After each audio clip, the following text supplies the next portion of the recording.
တကယ်လို့ပြောရတဲ့လူရှိတယ်အဲ့ဒါကပြောမယ်လည်းမပြောပြဘူးပေါ့နော်အဲ့ဒါကဘာလဲဆိုတော့ချီယာစီကြောင်းမေးရတယ်ချီယာစီကိုမြန်မာလိုခေါ်ပင်ပွားလားမသိဘူးချီယာစီစားမယ်ပေါ့နော်ဝိချားတဲ့သူတွေချီယာစီစားတယ်ပါတယ်ပေါ့ဟိုမှာ line ပေါ်မှာတွေ့ကြတယ်ပေါ့အဲ့တော့ချီယာစီကိုစားတာကောင်းပါတယ်ဒါပေမဲ့တန်ဆေးလွန်ပေးအဲ့တော့ချီယာစီစားမယ်ဟေးဆိုရင်ရေများတောက်ဖို့လိုတယ်ချီယာစီနော်ချီယာစီကိုစားမယ်ဟေးဆိုရေများတောက်ဖို့လိုတယ်ရေ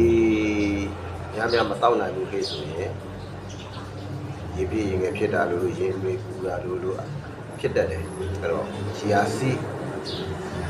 တန်ဆေးလိုပေးပါအများကြီးစားလို့မရပါဘူးချီယာစီစားပြီးတိုင်းရေများတောက်ရပါမယ်โอเคအဲ့တော့ချီယာစီစား